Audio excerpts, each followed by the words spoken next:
This bill would remove the following statutes: trap or targeted regulations of abortion providers, removing language classifying facilities that perform 5 or more first trimester abortions per month as hospitals.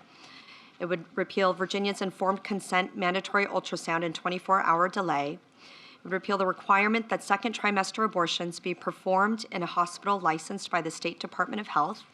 It would repeal the requirement for 2 additional physicians in cases of third trimester abortions. Delegate Tran. Yes, sir. How late in a pregnancy would your bill apply if a physician was simply willing to certify that the continuation of the pregnancy would impair the mental health of the woman? How late are we talking about? Well, so the suggestion that we've made in the bill is to say it's in the third trimester and at the, with the certification of the physician. So how late in the third trimester would you be able to do that?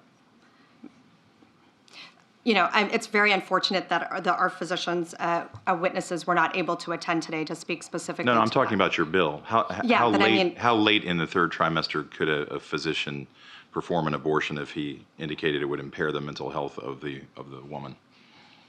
Or physical health. Okay. Okay. I'm talking about the mental health. So, through the third trimester. The third trimester goes all the way up to 40 weeks. Okay. But to the end of the third trimester. Yep. I don't think we have a limit in the bill. So,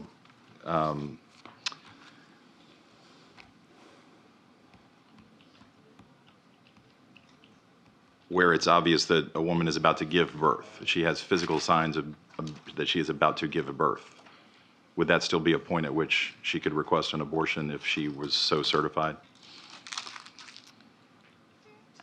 She's dilating. Mr. Chairman, that would be a decision that the doctor, the physician, and the woman would make. I understand that. I'm asking point. if your bill allows that. My bill would allow that, yes. I certainly could have said a week from her due date, and that would have been the same answer, correct? That it's allowed in the bill, yes. Yes. And in addition to what you just represented, you do acknowledge that you substantially changed the standard by removing a couple of words here, correct? From Substantially and irremediably. like- I'm sorry, line 80. Line 80. I'm sorry. Can you just tell me? I think I'm in the right part that you're looking at as well. Line 80. Line 80, you are changing the standard under which the Yeah. judgment Yes, call is made. I'm aware. The third trimester bill. For an abortion at any point in the third trimester. You're changing the standard. I'm changing for the that. standard, yes. Okay, all right. What type of mental health conditions would you anticipate would be utilized by physicians under these circumstances to determine that a child that is otherwise viable is worthy of an abortion? Again, I'm not a physician, so I can't make those calls as to when a physician would determine that a woman's mental health where they would be able to certify an abortion at that point. But the physician wouldn't have to have any specialized training in mental health to make that determination under your bill, right? Under this bill, no. Okay. All right, thank you. Delegate Tran, what are some of the conditions that a woman could be experiencing in a third trimester, late-term pregnancy for which abortion and not delivery would be the optimal result to protect either her life or health or that of the child, if that's even an interest? But what would be is there any commonly accepted medical decision to terminate the pregnancy in the late term rather than deliver the child if the mother's health or life is actually in danger?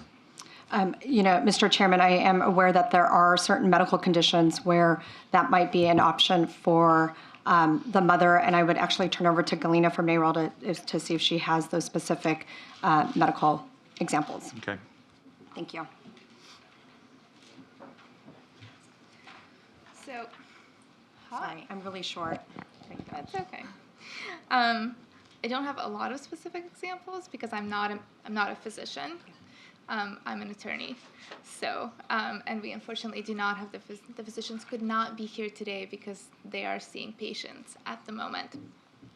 I know that there are certain central nervous system anomalies that cannot be determined until later stages in the pregnancy. I also know that certain anomalies, like the absence of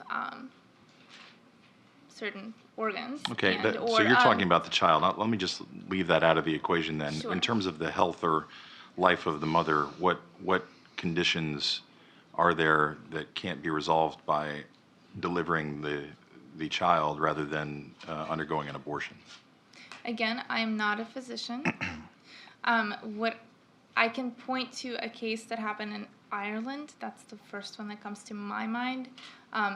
That I'm happy to find for you and send you the article about.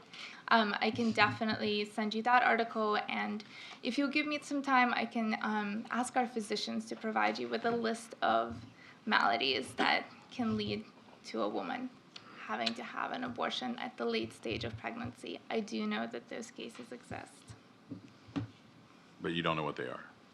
Like I said, not a physician. I do not have those specifics about the woman. I have some specifics about the fetus. I do not have the specifics Okay. about the woman.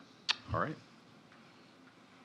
And again, since you yielded, you don't have any, I'm talking to you now, Yes. Delegate, you don't have any specifics on that, obviously. No, I don't. I'm Okay. not a physician either.